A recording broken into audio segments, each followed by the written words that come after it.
Charles ডেভিয়াস যিনি আসলেন, উনি গত 2-3 দিন আগে আমার সাথে অ্যাপয়েন্টমেন্ট ছিল, কিন্তু ওই রাস্তাতে গোলমাল থাকাতে আজকে উনি ক্লিয়ারেন্স পান নাই, এই জন্য আসতে পারেন নাই। আজকে সেই মিটিংটাই হলো। উনি বেসিক্যালি যা কথাবার্তা যেটা হয়েছে, উনি জাস্ট একটু অবস্থাটা বুঝতে এসছেন যে আমাদের প্রস্তুতিটা কীরকম আসে। আমরা তো ফেব্রুয়ারিতে ইলেকশনের কথা বলছি, তা আমাদের প্রস্তুতিটা কীরকম আছে সেটা আমি ওনাকে জানিয়েছি। দেখেন, নর্মাল সার্কামস্টেন্সে এক ধরনের ব্যবস্থা হয়, এটা তো একটা বিশেষ পরিস্থিতিতে বিশেষ ধরনের সরকার। আমরা 5ই অগাস্টে আমাদের মাননীয় প্রধান উপদেষ্টা ওনার জাতির উদ্দেশ্যে ভাষণে বলছেন যে আমি নির্বাচন কমিশনকে চিঠি দেব ইলেকশন করার জন্য। অ্যাকর্ডিংলি আমরা পরের দিনই কিন্তু চিঠি পেয়ে গেছি, সন্ধ্যা চিঠি পেয়ে গেছি ওনার অফিস থেকে, চিঠি পেয়ে গেছি। এটা আমি ওনাকে যা জানিয়েছি আমি সেই কথাগুলোই বলতে জোরদার করেছি, এটা ঠিক। কিন্তু আমরা বড় বড় কাজগুলো কিন্তু আগে হাত দিয়ে দিয়েছি মোটামুটি, যাতে কোনো অসুবিধা না হয়। আমি একটা কথা ক্লিয়ার, কোনো দল আগে যেটা দাঁড়িয়েছে, কোনো দল আগে চাইতো নির্বাচন, কেউ চাইতো একটু পরে চাইতো, নানা রকম টানাপোড়েন ছিল রাজনৈতিক দলের মধ্যে, বিরোধ ছিল।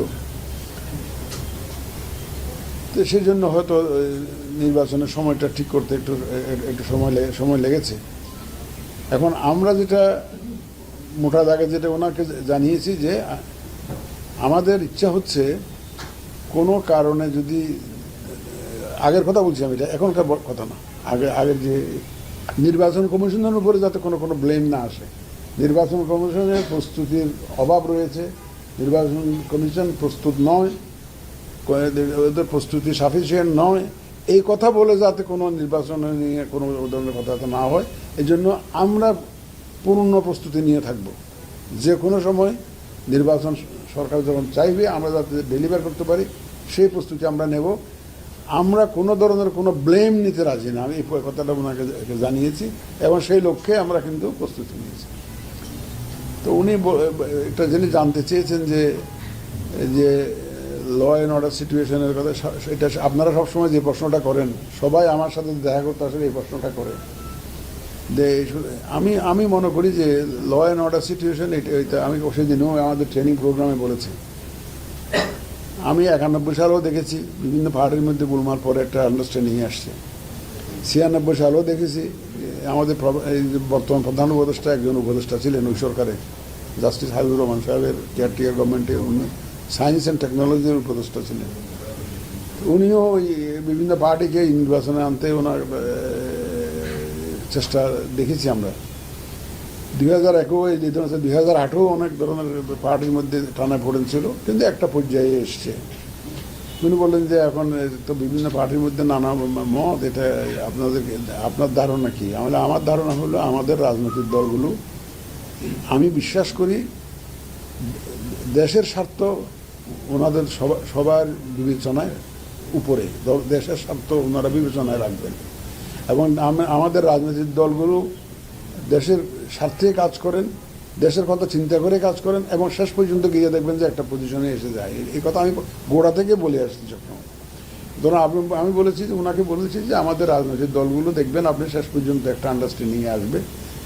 এবং আমাদের মাননীয় প্রধান উপদেষ্টা কিন্তু এখন গতকাল থেকে এই উদ্যোগটা নিয়েছেন, আবার আলোচনা করছেন। উনি এতদিন তো ওনারা ঐক্যমত্য কমিশনকে দায়িত্ব দিয়েছিলেন একটা ঐক্যমত্য পৌঁছানোর জন্য, গতকাল থেকে দেখতেছি উনি আবার আলোচনা শুরু করেছেন। তার মানে পলিটিক্যাল যাতে রেজলিউশনটা যেটা হয়, সবাইকে নিয়ে আসা, একসাথে অনবোর্ড করা, এই কাজটা উনি আবার নিজেই শুরু করেছেন, একদম নিজের থেকে শুরু করেছেন। এটা গতকাল থেকে দেখতেছি। এটাও জানিয়েছি আমি ওনাকে, এটাও জানিয়েছি। সুতরাং আমি বিশ্বাস করি যে একটা পর্যায়ে একটা আন্ডারস্ট্যান্ডিং হবে। তো উনি এটা জানতে চাইলেন যে এই যে মব কালচার যেটা এটা কীভাবে ইলেকশনের সময় তো এই ধরনের কোনো পার্টির উপরে যদি এরকম মব সৃষ্টি হয় তাহলে কী হবে? আমি বললাম দেখেন, ইলেকশন তো এখনও দেরি আছে। তো ওই ইলেকশনের সময় যখন 300 কনস্টিটিউয়েন্সিতে যখন একদিন ইলেকশন হবে, ওই মবই ভাগ হয়ে যাবে 300 জায়গায়। যারা মব সৃষ্টি করে ওরা তো দেখবেন যে যার কনস্টিটিউয়েন্সিতে চলে গেছে, একসাথে এত লোক একত্রে আর পাওয়া যাবে না। ঢাকা শহরেই খালি হয়ে যায়, শুধু ভোটাররা যারা ভোট দিয়ে তারা এখানে আমাদের অভিজ্ঞতায় বলে যে ওই সব লোক যে এখানে থাকবে এমন না। যারা মব সৃষ্টি করতে চায় তারা মব সৃষ্টি যারা করতে চাইবে তারা সুবিধা করতে পারবে না ইলেকশনের সময়। আর তা বলে যে উনি জানতে চাইলেন যে আপনারা তো, আমরা তো পত্রপত্রিকায় দেখেছি আপনারা আরপিও সংশোধন করেছেন, কন্ডাক্ট রুলসে কিছু পরিবর্তন আনছেন, তো এখন নর্মালি মেজর কী ধরনের পরিবর্তন আপনারা আনছেন জানতে চাই। ওনার আগ্রহটা জানায়। উনি একটা কথা ফাঁক দিয়ে বলেছেন, সেটা বলে যে চারিদিকে তো দেখি কনস্পিরেসি থিওরি, নানা ধরনের গুজব রটে গেছে। আমি বলি হ্যাঁ, এই দেশটা হইলো গুজবের দেশ। এটা হইলো গুজবের দেশ। গুজব ম্যানুফ্যাকচার করার জন্য অনেক ইন্ডাস্ট্রি গ্রো করেছে এখানে, বিশেষ করে ইলেকশনকে কেন্দ্র করে। বলে যে এই জন্য আমার জন্য উনি আবার এই যে এই গুজবটাকে দূর করতে চান আর কি। আমাদের দেখেন এগুলো গুজবকে বেশি কানে নিতে নেই। আমার অভিজ্ঞতা হলো, আমার তো চাকরি জীবনে অনেক অভিজ্ঞতা সঞ্চয় করেছি, বেশি গুজব কানে না নেওয়াটাই বেটার এটা।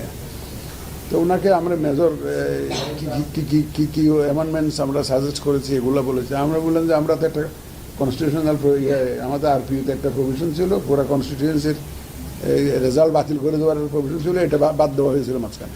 এটা আমরা ফেরত আনার ব্যবস্থা করেছি। তো আরেকটা কথা বলেছিলেন যে ওই যেটা উনি জানতে চেয়েছেন, যারা ইলেকশন কন্ডাক্ট করে তাদের পক্ষপাতিত্ব থাকবে কিনা। আর সরকার তো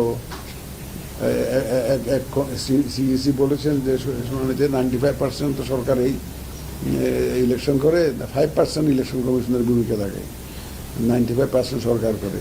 আমি বললাম যে কথাটা ঠিক, কিন্তু এটার ব্যাখ্যা দুইটা আছে, একটা ব্যাখ্যা না। একটা ব্যাখ্যা হলো যে 95% সরকার কন্ট্রোল করে নিজেদের পক্ষে রেজাল্টটা নিয়ে আসে, এটা এক ধরনের ব্যাখ্যা। রেজাল্টটা নিজের পক্ষে আনার জন্য 95% এনার্জি খরচ করে সরকার। আরেকটা ব্যাখ্যা হলো সরকার 95% সরকারের সহযোগিতা নিয়ে সুন্দর একটা ইলেকশন উপহার দেওয়া, যেটা আমরা দেওয়ার চেষ্টা করতেছি। আমাদের 95% হইল জনগণের পক্ষে সরকারের কাজ, সরকারের বিভিন্ন এজেন্সিগুলা, যে ল এনফোর্সমেন্ট এজেন্সিগুলো আমরা ধরি, এই যে আমার পুলিশ, তারপর বিডিআর, আর্মি, সবাইকে নিয়ে যে আমরা ইলেকশন করবো। সুতরাং সেই দিক থেকে 95%, বাট এটা সৎ উদ্দেশ্যে 95%, সৎ উদ্দেশ্যে এটা কন্ট্রিবিউশনটা। কিন্তু অতীতে এমন হয়েছে ওই 95%টা মিসইউজ হয়েছে এবং সরকারের পক্ষে চাহিদা মোতাবেক যাতে হয় সেরকম একটা ব্যবস্থা হয়েছে।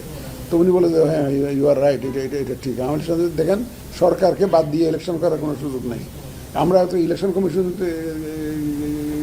একা তো ইলেকশন করতে পারবো না। আমার পুলিশ লাগবে, আর্মি লাগবে, বিজিবি লাগবে, টাকা পয়সা লাগবে, আমার রিটার্নিং অফিসার লাগবে, প্রিসাইডিং অফিসার লাগবে, পুলিং অফিসার লাগবে, তো সব তো সরকারের লোকই। সুতরাং সরকারকেও একদম ইগনোর করে তো ইলেকশন করা তো সম্ভব না, আমাদের পক্ষে সম্ভব না। ওনাদের সহযোগিতা নিয়েই আমরা করবো। সরকার সহযোগিতা করতে প্রস্তুত, সব ধরনের সহযোগিতা করতে প্রস্তুত। আপনারা দেখতেছেন যে মাননীয় প্রধান উপদেষ্টা অলরেডি সব গভর্নমেন্ট এজেন্সিকে বলে দিয়েছেন যে তোমরা ডিসেম্বরের মধ্যে প্রস্তুতি শেষ করো। উনি তো বলে দিয়েছেন। তো তারপরে একটা কথা তো নেচারাল আছে। আপনি দেখেন ওই 95% যেটা যে রেজাল্ট পক্ষে নিয়ে আসার জন্য যে করা, আমার তো সে কোনো সমস্যা নাই। কারণ বর্তমান সরকারের কোনো নিজস্ব, উনি কোনো দলীয় প্রধানও না, ওনার কোনো ব্যক্তিগতভাবে ওনার কোনো দলও নাই, সুতরাং ওনার কোনো আমাকে ইনফ্লুয়েন্স করার প্রয়োজনও এ পর্যন্ত তো আমি দেখিনি। আমাকে তো যদি বলতো যে কোনো সময় বলতো যে এটা করেন ওটা করেন ওটা, আমার কেন, উনি সম্পূর্ণ স্বাধীনভাবে যাতে ইলেকশন কমিশন কাজ করতে পারে এ পর্যন্ত উনি সেই ব্যবস্থায় রেখেছেন। একটিবারের জন্য উনি আমাদের উপরে কোনো যে প্রেশার দিয়ে ওইটা ওইভাবে করেন ওইটা ওইভাবে করেন, কোনো ধরনের কোনো প্রভাব বিস্তার তো আমাদের মাননীয় প্রধান উপদেষ্টা দপ্তর থেকে আমরা পাইনি, কোনো ধরনের প্রভাব পাইনি। এটা তো বলতেই হয় আমাকে। সুতরাং আমি সেটাও তারা জানাইছি যে we are working fully independently without any influence whatsoever from the government. এটা আমরা সেইভাবেই কাজ করছি। তারপরে ওই যে বলছি যে আমরা ওই যে কালো টাকার যে ব্যবহারটা যথাসম্ভব কমানো, এটা বন্ধ তো আর করতে পারবো না, যথাসম্ভব কমানোর জন্য যা যা ব্যবস্থা রাখা দরকার সেটা আমাদের ধারণায় সেটা করেছি। আর সংস্কার কমিশনের সাথে আমাদের যে সুপারিশ টুপারিশ এগুলো নিয়ে একটু আমাদের অবস্থানগুলো জানতে চেয়েছেন। আমরা ঐক্যমত্য কমিশনের সাথে বসছিলাম, এই কথাও জানিয়েছি ওনাকে, আপনাদের সাথে জানিয়েছি। এবং আমি বলে যে আপনি তো নিশ্চয়, আমি আশাবাদী। I never lose hope and I M a great fighter and I will fight to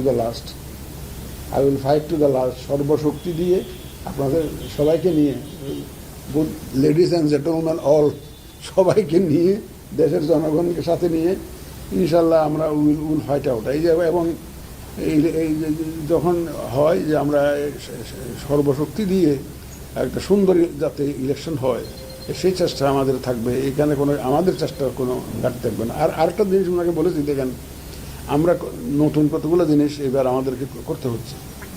যেমন এই যে প্রবাসী ভোটটা, যেটা আগে বিধান থাকলেও ব্যালট, যে পোস্টাল ব্যালটের তো থাকলেও কেউ এক্সিকিউশনে যায় নাই। এবার আমরা তো ম্যাসিভ স্কেলে প্রবাসী ভোটের জন্য আমরা ব্যবস্থা করতেছি। যে আমি নিজেও যাবো, কানাডা যাবো, যাই তাদের সাথে কথা বলবো, রেজিস্ট্রেশন কার্ড দেবো, তারপর তাদের সাথে প্রসিডিউরটা এক্সপ্লেন করবো, তাদের কোনো সুবিধা অসুবিধা জানতে চাইবো তাদের। আমাদের অন্যান্য কমিশনাররাও যাবেন, আমাদের অলরেডি অনেক অফিসার অলরেডি যে টেকনিক্যাল টিম কাজ করতেছে। যে প্রবাসী ভোটারটা বলেছি। আর দ্বিতীয় যেটা বলেছি, আমাদের যারা ভোটের দিনের যারা দায়িত্বে থাকে তারা কোনোদিন ভোট দিতে পারে না, যে ইভেন দি রিটার্নিং অফিসার হিমসেলফ ভোট দিতে পারে না। তো বলে আপনারা সেটা করবেন, আমি হ্যাঁ আমরা করবো, সেটা বলতে না, এটা ভালো উদ্যোগ নিয়েছেন। এই দুইটা জিনিস দেখেন, মানে এই সমস্যার মধ্যে, মানে এই দুইটা নতুন, একদম সম্পূর্ণ নতুন ইনিশিয়েটিভ আমাদেরকে নিতে হচ্ছে। তো বলে যে আপনারা কি পোস্টাল ব্যালট, আমাদের শুধু পোস্টাল ব্যালট বললে একটু ভুল হবে, আইটি সাপোর্টেড পোস্টাল ব্যালট। আপনার ভোটার রেজিস্ট্রেশনটা, যারা পোস্টাল ব্যালট ভোটার রেজিস্ট্রেশনটা আমরা অনলাইন করাবো, ভোটটা আমরা পোস্টাল ব্যালটে দিব, কিন্তু এটাকে আইটি সাপোর্টেড পোস্টাল ব্যালট বলাটাই বোধহয় যুক্তিযুক্ত হবে। আমি সেই কথাই জানিয়েছি। আমি বললাম যে না, আমাদের preparation is going on well, এবং যাতে ফেব্রুয়ারির মধ্যে মাননীয় প্রধান উপদেষ্টা যে ওয়াদা দিয়েছেন, যে ওয়াদা উনি একটা সুন্দর নির্বাচন দিতে চান। তো আমি বললাম, আমি এইসব একটু বেশি বলা হলো কিনা জানি না, আমি ওনাকে বললাম যে দেখেন আমাদের একমাত্র নোবেল লরিয়েট, উনি একটা জাতির কাছে ওয়াদা করেছেন, ওয়াদা করেছেন। তো আমি চাই যে ওনার ডিগনিটি, ওনার ইজ্জত, ওনার যে কমিটমেন্ট, ওনার ওয়াদাটা রক্ষিত হোক, সেটাও আছে। আমার ওয়াদাটাও যাতে রক্ষিত হয়। আমিও তাদের কাছে ওয়াদা দিয়েছি, আমার ওয়াদা, ইলেকশন কমিশনের ওয়াদা এবং ওনার ওয়াদা যাতে রক্ষিত হয়, সে লক্ষ্যে আমরা কাজ করে যাচ্ছি। মূল্যায়নটা কিছু না ভাই, বাংলাদেশে তো অনেক ঘটনা ঘটে, আমরা আইনগত ব্যবস্থা নিয়েছি। আমরা থানায় জিডি করেছি, পুলিশকে বলেছি আপনারা তদন্ত করে যাকে অপরাধীবান ব্যবস্থা নেন। আমার তাই করা গেছে, আমি আর তো নিজে তার অ্যাকশন নিতে পারি না, আমার তো ওইটা আইনগত পদে যেতে হবে। আমরা আইনগত ব্যবস্থা নিয়েছি, এখন পুলিশ ইনভেস্টিগেট করে যাকে অপরাধী পায় যেভাবে আইনগত ব্যবস্থা।